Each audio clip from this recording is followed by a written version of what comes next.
Hello student, मैं राजकुमार सैनी आप सभी छात्रों का इस ऑनलाइन पाठ्यक्रम में हार्दिक स्वागत करता हूं। डियर स्टूडेंट्स, आज हम जो अपनी प्रश्नावली 14.2 की है वो स्टार्ट करने वाले हैं। इससे पहले हम 14.1 प्रश्नावली है उसका हम अध्ययन कर चुके हैं, जिसमें देखो मैंने आपको भी 3 चीज़ सिखा दी है। यानी 2 चीज़ें तो रेखाखंड का जो विभाजन है वो आप सीख चुके हो, जिसमें आपने इसके 2 तरीके से सीखे हैं कि जब आपको अनुपात दिया जाए तो कैसे उसका रेखाखंड का विभाजन करना होता है, और जब आपको अनुपात न देकर के एक विशिष्ट संबंध दिया जाए तो आपको रेखाखंड को कैसे विभाजित करना होता है। फिर जब आपने वृत्त की जो स्पर्श रेखा है उसके बारे में सीखा है। इसमें आपने बहुत सारे प्रकार के प्रश्न सीखे हैं। वृत्त की त्रिज्या पर स्पर्श खींचनी, उसके व्यास के सिरों पर खींचनी, या जीवा के सिरों पर, या बाह्य बिंदु से स्पर्श रेखा खींचनी, या अपनी तिर्यक जो स्पर्श रेखाएं हैं, या जो दूसरी आपकी है उभयनिष्ठ जो स्पर्श रेखा है, वो सब आपने खींचना सीखा है। आज हम जो अगला पॉइंट हमारा रहेगा वो एक तो रहेगा अंतर्गत वृत्त की रचना, अंतर्गत वृत्त, एक रहेगा परिगत वृत्त। यानी त्रिभुज के आप अंतर्गत और परिगत वृत्त की रचना करने के बारे में आप सीख रहे हो। तो देखिए, अब हम यहाँ पर क्या करेंगे, इन देखो सबकी बारी बारी से बातें करेंगे, ठीक है ना। सबसे पहले देखो आपके पास जो 14.2 प्रश्नावली है उसमें देखो कुछ अवैध सवाल है। पहला सवाल आपका बिल्कुल सत्य सत्य का है। इसमें लिखा है कि संभव त्रिभुज के अंतर्गत और परिगत वृत्त की रचना एक ही बिंदु को केंद्र मानकर की जा सकती है। अब देखो ध्यान रखना, जो संभव त्रिभुज होता है ना, संभव त्रिभुज एकमात्र ऐसा त्रिभुज होता है। देखो मैंने आपको 4 चीज समझा रखी है। एक तो होता है आपका अंतःकेंद्र, एक आपका होता है परिकेंद्र, एक आपका होता है लंब केंद्र, एक होता है केंद्रक। ये कोई भी त्रिभुज के 4 प्रकार के केंद्र होते हैं। इन चारों के बारे में आपको ध्यान में रखना है। जो अंतःकेंद्र होता है वो हमेशा आपको कैसे प्राप्त होगा, आप त्रिभुज के कोणों का क्या करेंगे, समद्विभाजन करेंगे ऐसे। तो जो काटने वाला बिंदु आएगा वो क्या करेगा, उसका अंतःकेंद्र कहलाएगा। परिकेंद्र जो होता है वो आपको त्रिभुज की तीनों जगह करना है, इनका समद्विभाजन करना है। फिर जो बिंदु आएगा वो क्या कहलाएगा, परिकेंद्र। लंब केंद्र जो होता है, तो त्रिभुज के देखो आप इसमें 3 शीर्ष लंब ले इस तरह से, ये जहाँ काटेंगे वहाँ पर क्या आएगा आपके पास से लंब केंद्र आएगा। फिर जो केंद्रक होता है, जैसे त्रिभुज की तीनों माध्यिकाएं होती है ना, जहाँ तीनों माध्यिकाएं काटेगी और वो बिंदु क्या आएगा आपका केंद्रक कहलाता है, ठीक है ना। ये चारों बातें आपने भी सीखी है। देखो संभव त्रिभुज एकमात्र ऐसा होता है, देखो उसके तीनों जो बराबर है ना। अब देखो इसमें क्या होता है, ये जो इसका मान लो, ये क्या इसके मान लो कोई माध्यिका ये तरीके से मान लो, तो ये माध्यिका तीनों काम करती है। ये जो माध्यिका है वो शीर्ष लंब का काम भी कर रही है, वो इस कोण के समद्विभाजक काम भी कर रही है, और माध्यिका काम भी कर रही है, और साथ में शीर्ष लंब का भी काम कर रही है। जब ये चारों काम एक भुजा कर रही है तो इसके तो चारों बिंदुओं के बिल्कुल आपके एक ही जगह आएंगे। यहीं पर इसका अंतर केंद्र आएगा, यहीं पर इसका परिकेंद्र आएगा, यहाँ पर विलंब केंद्र आएगा, यहाँ पर क्या आएगा केंद्र आएगा। तो इसका मतलब इस एक ही बिंदु केंद्र मान करके आप अंतर्गत वृत्त की भी रचना कर सकते हो और इसके परिगत वृत्त की भी रचना आप कर सकते हो। तो पहला सवाल आपका ये था कि संभव त्रिभुज में एक ही बिंदु केंद्र मान करके आप अंतर्गत और परिगत वृत्त की रचना कर सकते हो। तो ये बिल्कुल सत्य बात आपका। तो कथन पहला क्या हो गया, आपको बिल्कुल सत्य हो गया है। और कारण लिखना है क्योंकि समबाहु त्रिभुज के अंतःकेंद्र तथा परिकेंद्र संपाती होते हैं। यानी ये संपाती होते हैं, यानी एक ही बिंदु पर आते हैं दोनों। ये वहीं पर अंतःकेंद्र आएगा और वहीं पर क्या आएगा, परिकेंद्र आएगा। ये आपको ध्यान में रखना है। तो पहला पार्ट आपका होगा सत्य। फिर सेकंड पार्ट में क्या लिखा है, त्रिभुज की सभी भुजाएं उसके अंतर्गत वृत्त को स्पर्श करती है। बिल्कुल सत्य बात है। जब आप कोई भी त्रिभुज की देखो अंतर्गत वृत्त बढ़ाते हो तो बिल्कुल जो तीनों भुजाएं उसकी क्या करेंगे, अंतर्गत वृत्त को क्या मतलब अंतर्गत वृत्त क्या करेगा, उसकी तो भुजाओं बिल्कुल अंतस्पर्श करेगा, ठीक है ना। ये आपको ध्यान रखना। तो बिल्कुल ये क्या आपका सत्य है, क्योंकि जब आप इसकी त्रिज्या प्राप्त करते हो ना, तो यहाँ से आप इस पर लंब डाल के प्राप्त करते हो, ठीक है ना। तो आप लिखोगे वृत्त की त्रिज्या हमेशा केंद्र से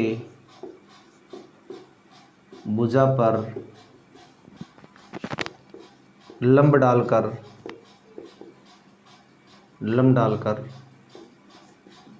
प्राप्त की जाती है। इसीलिए क्या करते हैं, जो अंतर्गत होता है वो त्रिभुज की तीनों भुजाओं को हमेशा अंतःस्पर्श करता है। ये आपको ध्यान में रखना है। अब जो इसका तीसरा पार्ट है बाद में आगे,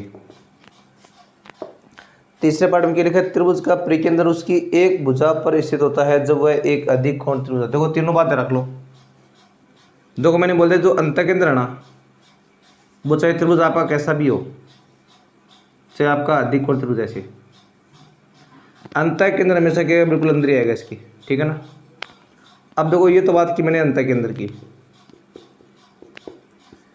परिकेंद्र के बारे में आपको याद रखना है कि जो परिकेंद्र होता है वो देखो तीनों में अलग अलग प्रकार से होता है। इसमें तो अंदर आएगा, समकोण त्रिभुज में कहाँ पर आएगा, कर्ण का मध्य बिंदु वहाँ पर आएगा, और अधिक कोण में कहाँ पर आएगा, इसके बाहर आएगा। तो ये तीनों बातें आपको याद रखनी है।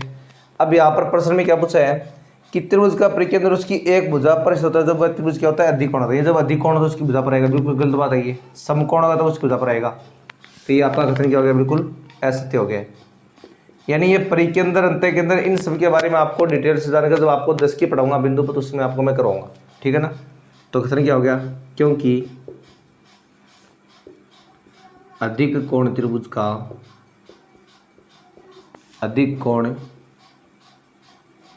का परिकेंद्र हमेशा त्रिभुज के बाहर स्थित होता है। ये आपको ध्यान में रखना है। यानी हमेशा कहाँ पर आएगा, त्रिभुज के बाहर आएगा। तो ये आपने इसका तीसरा पार्ट वो सीख लिया है। अब देखो इसका चौथा पार्ट। चौथे पार्ट में इसका पूछा है कि त्रिभुज के परिकेंद्र त्रिभुज की ए अंदर स्थित होता है जब वह एक न्यून कोण त्रिभुज होता है। तो बिल्कुल सत्य बात है, जब न्यून कोण त्रिभुज होगा तो हमेशा उसके तो सारे अंदर आएंगे। तो आपको लिखना है सत्य, क्योंकि न्यून कोण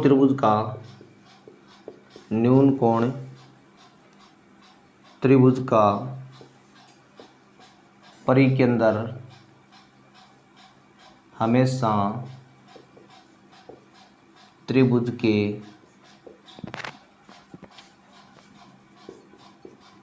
अंदर ही स्थित होता है, तो ये आपने इसका चौथा पार्ट है वो सीख लिया है। अब देखिए उसके बाद में इसका पांचवा पार्ट है। देखो पांचवें पार्ट में स्टेटमेंट क्या दिया गया वो देखिए आप। पांचवें पार्ट में लिखा है त्रिभुज के अंतर्गत की वृत्त की रचना त्रिभुज की दो भुजाओं के लंब समद्विभाजक और समद्विभाजकों के प्रत्येक छेदित बिंदुओं को प्राप्त करके ज्ञात की जा सकती है। तो ये आपका बिल्कुल क्या है, असत्य कथन है। मैं देखो इसमें पहले आपको समझा दूं, दोबारा सुन लो एक बार आप। जैसे आपके पास त्रिभुज है, त्रिभुज के अंतर्गत वृत्त के लिए क्या चाहिए आपको, अंतःकेंद्र चाहिए, ठीक है। और जैसे मान लो एक त्रिभुज है, अंतर्गत वृत्त मतलब जो इसके अंदर बनेगा होता है ये इस तरह से। ये आपका मान लो परिगत वृत्त कहाँ बनता है, त्रिभुज के चारों ओर बनता है। और उसके लिए क्या चाहिए आपको, परिकेंद्र आपको चाहिए, ठीक है ना। अब देखो जो अंतर केंद्र है वो तो आपको कोणों के समद्विभाजक से प्राप्त होगा, कोणों के समद्विभाजकों का संगामी बिंदु होता है, ध्यान रखना है बात आपको। और परिकेंद्र है वो भुजा के लंब समद्विभाजकों का संगामी बिंदु होता है। यानी अगर आपको अंतःकेंद्र प्राप्त करना है तो आपको क्या करना पड़ेगा, त्रिभुज के तीनों कोणों का समद्विभाजन करना पड़ेगा। मतलब इस कोण का समद्विभाजन करेंगे आप इस तरह से, इसका करेंगे तो जहाँ पर ये आपस में आके काटेंगे वही क्या कहलाएगा, उसका अंतःकेंद्र कहलाएगा। तीनों ले लो आप, ठीक है ना। और अगर आपको इसका परिकेंद्र प्राप्त करना तो आप क्या करेंगे, इसकी भुजा को करेंगे समद्विभाजित ऐसे, इसको भी करेंगे आप ऐसे, इसको भी आप क्या करेंगे, ऐसे समविभाजित करेंगे आप, और जहाँ पर आगे क्या काटेंगे ना, वहीं पर क्या है इसका परिघ के अंदर आपको प्राप्त होगा। ये सारी की सारी बातें आपको ध्यान में रखनी है। अब देखो इसमें रटने की जरूरत नहीं है आपको कि भाई हमें सर याद कैसे रहेगा कि हमें कोण का समविभाजन करना है या हमें भुजा करना है। देखो मैं बिल्कुल देखो इसको आपको याद रखने का तरीका सिखाता हूँ। एक तो आपके पास है अंतर्गत वर्त, एक आपके पास है परिगत वर्त, दो ही तो है ना, एक तो अंतर्गत वर्त है और एक आपके पास क्या है, परिगत वर्त। अब देखो आपके पास त्रिभुज में देखो दो ही चीज लेनी काम में, एक तो भुजा काम लेनी है आपको, एक आपको कोण काम में लेना है। यानी एक बार तो आपको कोणों का समविभाजन करना है, एक बार आपको भुजा का समविभाजन करना है। अब देखो यहाँ इसका पहला वर्ड क्या आ रहा है, ए आ रहा है, इसका पहला वर्ड प आ रहा है, इसका पहला वर्ड क्या आ रहा है, इसका क्या आ रहा है, भ आ रहा है। अब देखो पहला वर्ड अगर इसका है तो इन दोनों पहला वर्ड कौन सा रहा है, क्या पहले आता है, फिर प बाद में आता है, तो इसके साथ क्या आएगा, भ बाद में आएगा। तो अंतर्गत वर्त के लिए दो कोणों का समविभाजन और परिगत वर्त के लिए आपको दो भुजाओं का समविभाजन ये करना होता है, ठीक है ना। तो इस तरह से आप जो अपनी रचना वो आप कर सकते हो, ठीक है ना। अब देखो ये तो हमारे पास क्या था, पांचवा पार्ट। अब देखो पांच पार्ट आपसे पूछा क्या है, देखो ऐसे थे, इसमें पूछा है कि त्रिभुज के अंतर्गत की रचना त्रिभुज की दो भुजाओं के लंब समद्विभाजकों के प्रच्छेद बिंदुओं को ज्ञात करके की जा सकती है, ठीक है ना। तो ये बिल्कुल ऐसे बात है, क्योंकि आपको अंतर्गत वर्त की रचना के लिए यानी अंतर्गत वृत्त की रचना के लिए त्रिभुज के कोणों के समद्विभाजकों का संगामी बिंदु लेकर की जाती है। यानी आपको कोणों के समद्विभाजकों का संगामी बिंदु क्या करना है, आपको उसकी रचना करनी है, न कि आपको भुजाओं का संगामी बिंदु, क्योंकि भुजाओं के लंब समद्विभाजकों का संगम क्या करना, आपको परिगत वर्त की रचना वो करनी है। देखो ये पहला सवाल आपका न्यू टाइप का सवाल था, बिल्कुल सत्य का। अब देखो हम आगे जो अपना प्रश्न पढ़ रहे हैं, नेक्स्ट प्रश्न सारे। अब देखो इसके सारे प्रश्न आपको करने हैं, मैं आपको केवल एक प्रश्न दो का जो प्रश्न है वो लेकर के मैं आपको दोनों बात एक ही साथ सिखा रहा हूँ, एक तो परिगत वर्त की रचना और एक अंतर्गत वर्त की रचना, दोनों में आपको एक ही बार में सिखा रहा हूँ। और आपको क्या करना है, ये सवाल वो अपना कंप्लीट करना है। तो इसे पूछा है 4.6 सेमी भुजा वाले संभव त्रिभुज के अंतर्गत वर्त की रचना कीजिए, क्या इसका परिकेंद्र एवं अंतःकेंद्र संपाती है, क्यों, कारण से आप इसका उत्तर लिखना है। भाई मैंने प्रश्न में तो क्या बचा आपको, इसमें केवल 4.6 सेमी भुजा दी गई आपको, यानी भुजा मेरे पास क्या रही 4.6 सेमी, और आपको अंतर्गत वर्त की रचना करनी है, अंतर्गत वर्त की रचना। मेन प्रश्न तो आपको क्या है, ये है। अब देखिए सबसे पहले आपको संभव त्रिभुज की रचना करनी है। तो देखो इसका मान लो ये रफ स्केच हो गया, एक बार ABC का एक कच्चा चित्र, ठीक है, कच्चा चित्र जिसमें ये भुजा 4.6 सेमी है, ये भी 4.6 और ये भी 4.6। अब देखो सबसे पहले आपको त्रिभुज की रचना करनी है एक बार सीधे डायरेक्ट। तो पहले आप लेंगे BC बराबर 4.6 सेमी लंबा एक रेखाखंड ले लिया, ठीक है ना। अब देखो ये भी 4.6, तो आपको B से क्या करना है, 4.6 का चाप लगाना है इधर से, और C से भी आपको 4.6 का चाप लगाना है। जहाँ दोनों चाप कटेंगे वहाँ पर बिंदु A आएगा, और इस A को क्या करेंगे आप इस बिंदु B से मिला देंगे और इसको बिंदु C से मिला देंगे। तो ये भी 4.6 सेमी का है और ये भी 4.6 सेंटीमीटर का। तो ये तो पहले आपने क्या बना ली है, एक संभव जो त्रिभुज है आपने उसकी रचना कर ली है। अब देखो संभव त्रिभुज की रचना करने के बाद में आप क्या करना है, इसके अंतर्गत वर्त की रचना करनी है ना, लेकिन मैं आपको सबसे पहले इसके परिगत वर्त की रचना है, चलो दूसरे पार्ट में चलेंगे, इसमें आप अंतर्गत सीखो, ठीक है ना। बात अंतर्गत वर्त के लिए आपको इसके दो कोणों क्या करना है, समद्विभाजन करना है, तीन की जरूरत नहीं है, तो तीसरा पॉइंट भी आपको अभी मिलेगा, ठीक है ना। आप केवल दो कोणों का क्या करेंगे, समद्विभाजन। तो पहले B पर पॉइंट पे टिकाओ अपना, ऐसे कोई भी चाप लगाओ, कितना भी लगा दो, फिर C से भी आप अपना कितना भी चाप लगा दो, एक लगा दिया ना, एक चाप B से एक चाप है C से। अब यहाँ से आपको एक कोई भी चाप लगाना है निश्चित, जितना चाप ये लगेगा उतना चाप आपको यहाँ से भी लगाना है, बिल्कुल मतलब ये चाप और ये चाप दोनों क्या आएंगे, समान आएंगे। इस काटने वाले चाप को आप क्या करना है, B से मिला देना है, चाहे इसको आप 11 मिलाओ चाहे इसको आप काटे मिलाओ। इसी तरह से आप इस बिंदु से भी चाप लगाएंगे, जितना यहाँ से लगाएंगे उतने आपको क्या लगाना है, यहाँ से इतना चाप आपको लगाना है। जो काटेगा उसको आप शीशे मिलाते हुए आगे तक बढ़ा दोगे, और ये जो ज़्यादा को दोनों काटेंगे वहाँ पर क्या आएगा, आपके पास अंत के अंदर आपको ओ प्राप्त हो जाएगा। तो ये तो पहले आपने क्या कर लिया, कोण बी और सी का समद्वि भाजन करके आपने अंत के अंदर ओ प्राप्त कर दिया है। अब देखो इसमें आपको त्रिज्या प्राप्त करनी है। तो देखिए त्रिज्या कैसे प्राप्त करते हैं। त्रिज्या प्राप्त करने के लिए आपको इस ओ पर पहले प्रकार टिकाना है और अपना प्रकार इतना खोलना है कि इस बीसी से क्या आएगा, ज़्यादा आएगा, ठीक है ना। इस बीसी से आपको थोड़ा सा ज़्यादा अपना चाप खोलना है। तो मान लो आपने यहाँ तक चाप खोला ये, और आपने चाप घुमा दिया इस तरह से। आपको क्या करना है, इस तरह से चाप घुमाना है। घुमा दिया आपने चाप, कहाँ से, ओ पर प्रकार टिकाया और आपने एक ऐसे चाप है वो घुमा दिया है। अब देखो क्या करना है, एक तो ये बिंदु काम लेना है यहाँ वाला, एक यहाँ वाला ये बिंदु काम लेना है। ये चाप तो आप कितना लगाएंगे, मतलब इस लाइन को दोनों तरफ काटना चाहिए, इतना चाप लगा लो, ठीक है ना। अब यहाँ से आपको एक अपना चाप लगाना है, ये जितना ये होगा उतना उतने आपको यहाँ से भी लगाना है। बिल्कुल दोनों समान चाप होगी, यानी जितना चाप आप ये लगाओगे उतने चाप आपको यहाँ से भी लगाना है। जहाँ दोनों काटेंगे उनको क्या करना, आपको ऐसे डैश डैश से मिलाओ, चाहे आप इसको 11 मिला दो, कोई दिक्कत नहीं है। तो उसको आप 11 मिला दो, ठीक है, बिल्कुल। तो इस तरह से आप इसको मिला देंगे। तो ये आपने क्या कर लिया, इस बीसी का एक लम्ब डाल दिया आप इस, ठीक है ना। अब आपको क्या करना है, जहाँ पर इसको काटेगा नहीं ये, जैसे मान लो आपने इसको इस तरह से खींच लिया, ये मान लो आपकी लाइन आ गई है। तो देखो लाइन बिल्कुल क्या है, आपकी इसके ऊपर लंबवत आएगी, ठीक है ना। यहाँ पर आप इस पॉइंट को आप मान लेंगे एम पॉइंट है, मान लो ये। अब आपको अपना प्रकार ओ पर टिकाना है और एम तक खोलना है। एम तक खोल करके आप ऐसे एक वृत्त घुमा देंगे, जो बिल्कुल क्या बनेगा, इसका एक अंतर्गत जो वृत्त है वो बनने वाला है। तो इस तरह से आप त्रिभुज के अंतर्गत वृत्त की रचना आप कर सकते हो। ये पॉइंट तो आपने एम माना है, इसको आप चाहो तो एन पॉइंट मान लो, इसको मान लो आप एल पॉइंट, ठीक है नहीं, कोई पॉइंट आपकी हो गई। तो इस तरह से आपको रचना करनी थी। अब लिखो इसमें आप रचना के चरण, तो हेडिंग लगाओ, आप लिखो रचना के चरण। तो इसमें पहला पॉइंट लिखना आपको, एक बार पहले पॉइंट में क्या लिखना आपको, सर्वप्रथम BC बराबर 4.6 सेमी लंबा एक रेखाखंड खींचा। कि पहले आप त्रिभुज बनाओगे ना, तो लिखो सर्वप्रथम BC बराबर 4.6 सेमी लंबा एक रेखाखंड खींचा। अगला पॉइंट लिखो नेक्स्ट, बिंदु B तथा C को केंद्र मानकर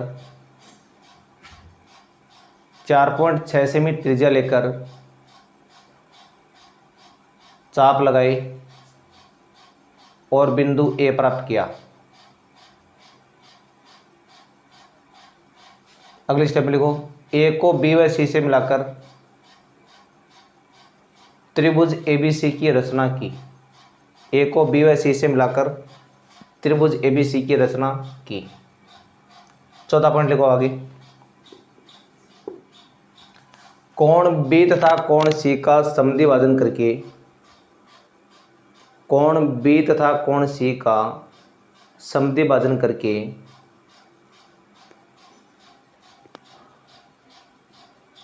अंत के अंदर O प्राप्त किया। अंत के अंदर O प्राप्त किया। उसके बाद लिखो आगे, O से भुजा BC पर लंब, O से भुजा BC पर लंब OM डाला, OM डाला। अगले स्टेप लिखो, O को केंद्र मानकर OM त्रिज्या लेकर एक वृत्त खींचा, जो त्रिभुज को बिंदु M, N तथा L पर अंतः स्पर्श करता है। अंतिम स्टेप लिखो अब, इस प्रकार त्रिभुज ABC के अंतर्गत वृत्त की रचना की। ठीक है, ये कंप्लीट हो गया आपका पहला सवाल। अब देखो इसी में आपसे एक बात और पूछे साथ में कि इसके परिकेंद्र और अंतः के अंदर संपाती है क्या, तो बिल्कुल इसका उत्तर लिखना आपको हाँ, क्योंकि समबाहु त्रिभुज के परिकेंद्र और अंतः के अंदर हमेशा क्या होती है, संपाती होते हैं। अब इसने कारण पूछा क्यों, क्योंकि जो इसका कोणों का समद्विभाजकों का जो पॉइंट होता है, यानी कोणों के समद्विभाजकों का संगामी बिंदु तथा भुजाओं के लंब समद्विभाजकों का संगामी बिंदु क्या होता है, एक क्या होता है, इसलिए क्या होता है, आपस में संपाती होती है। अब आगे देखो आप नेक्स्ट, अब मैं एक सवाल आपको देखो परिगत वर्त का करवाता हूँ, ठीक है ना। तो देखो इसमें आपका जो तीसरा सवाल है उसमें देखो आपको अंतर्गत वर्त बनाना है। अब देखो इसमें आ जाओ आप सवाल नंबर 4 में क्या पूछा आपसे कि देखो इसमें आपको कुछ त्रिभुज दिए गए हैं और इसमें पूछा है कि आपको इसके परिगत वर्त की रचना करनी है। तो ये इसमें आप खुद कर लेंगे, ठीक है ना। मैं आपको इसमें करता हूँ डायरेक्ट कौन सा 5 का सवाल करता हूँ, ठीक है। सवाल नंबर 5 इसमें लिखा है 5 सेमी और 4.5 सेमी और 7 सेमी भुजाओं वाले त्रिभुज का परिकेंद्र कहाँ स्थित होना चाहिए, और उसके बाद में पूछा है इसके परिगत वर्त की भी आपको रचना करनी है।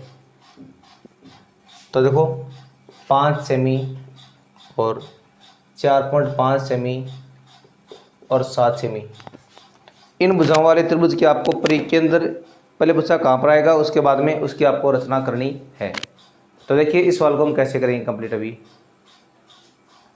तो सबसे पहले आपको इसमें क्या करना पड़ेगा, जैसे आप इसे बना लो एक कच्चा चित्र, ये ABC, ये 5 सेमी है, ये 4.5 सेमी है, ये 7 सेमी है। तो पहला काम क्या करना, आपको इसकी त्रिभुज रचना करनी है। तो आप लेंगे BC बराबर कितना, BC लिए आपने 4.5 सेमी लंबा एक रेखाखंड ले लिया। उसके बाद में अब आपको बिंदु B से तो लगाना है कितने सेमी का, 5 सेमी का चाप लगाना है। ये यहाँ से आपने इसको चाप लगा दिया। ये C से लगाना आपको 7 सेमी का चाप, जहाँ काटेगा वहाँ पर मेरे पास क्या आएगा, A आएगा। अब उस A को क्या करेंगे, आप इन तीनों बिंदुओं से आप इसको मिला देंगे। ये 5 सेमी, देखो सही डायग्राम तो आपका आएगा कैसे बनेगा वो, ठीक है ना। ये वैसे ये एक अधिक कोण त्रिभुज बनने वाला है, ठीक है ना। अब ये आपने क्या प्राप्त कर लिया, त्रिभुज ABC प्राप्त कर लिया है। अब देखो आपको इसका निकालना है परिकेंद्र। देखो परिकेंद्र का आसान सा तरीका होता है, आपको इसकी दो भुजाओं क्या करना है, समद्विभाजन। तो देखो मैं एक तो कर रहा हूँ इसमें BC का समद्विभाजन, एक कर रहा हूँ मैं AB का समद्विभाजन। तो पहले आप BC का देखो, B पर प्रकार टिकाओ, आधे से ज़्यादा पूरे से कम खोलना है। ऊपर चाप लगाया, नीचे लगाया, उतना है C से ऊपर और नीचे। तो मान लो आपने ये क्या कर लिया है, इस BC भुजा का आपने ये समद्विभाजन प्राप्त कर लिया है। देखो मैंने बोल दिया कि आपको जो परिकेंद्र वो 3 अलग अलग कंडीशन में प्राप्त होगा। अगर त्रिभुज आपका न्यून कोण बन रहा है तो उसके अंदर आएगा, समकोण है तो कर्ण का मध्य बिंदु आएगा, और अधिक कोण है तो त्रिभुज के बाहर आएगा, ठीक है ना। यहाँ पर तो मैंने डायग्राम आपको केवल नमूने तौर बताया बना के, बाकी से डायग्राम आपका बनेगा। और जब आप इस AB का करेंगे तो B पर प्रकार टिकाओ, इतना खोलो, इधर चाप, इधर A से उतना और उतना। तो मान लो आपने इसका इस तरह से क्या कर लिया है, समद्विभाजन वो आपने प्राप्त कर लिया है। अब देखो जहाँ दोनों काटेंगे वहाँ पर मेरे पास क्या रहा है, बिंदु O प्राप्त हो रहा है आपको। ये क्या हो गया, मेरे पास परिकेंद्र आपको O प्राप्त हो गया है। अब देखो परिकेंद्र के लिए आपको कभी भी त्रिज्या की जरूरत नहीं पड़ती है, त्रिज्या आपकी डायरेक्ट होती है। यहाँ O पर प्रकार टिकाओ, आप सीधा A तक खोलो अपना, चाहे B तक खोलो चाहे सीधे कितना खोलो, ठीक है ना। O पर प्रकार टिकाना आपको, यहाँ पर A तक खोला। अब ऐसे आप एक वर्त घुमा दो जो बिल्कुल तीनों बिंदुओं से गुजरता होगा, किससे, A से B से और C से। तो इस तरह से आप परिगत वर्त की जो रचना है वो आप कर सकते हो। तो ये था आपका परिगत वर्त का सवाल। अब इसमें आप इसकी रचना के चरण और लिख लो। पहले रचना के चरण, इसमें पहला पॉइंट लगाओ वैसे ही। सर्वप्रथम BC बराबर 4.5 सेमी लंबा एक रेखाखंड खींचा। नेक्स्ट अगला पॉइंट लिखो, B तथा C को केंद्र मानकर क्रमशः 5 सेमी और 7 सेमी त्रिज्या के चाप लगाकर बिंदु A प्राप्त किया। फिर तीसरी स्टेप लिखो, A को B तथा C से मिलाकर त्रिभुज ABC की रचना की। चौथा पॉइंट लिखो, भुजा BC तथा AB के लंब समद्वि भाजक खींचकर परिधि के अंदर O प्राप्त किया। नेक्स्ट अगला पॉइंट, O को केंद्र मानकर OA त्रिज्या लेकर एक वृत्त खींचा जो बिंदु A, B तथा C से गुजरता है।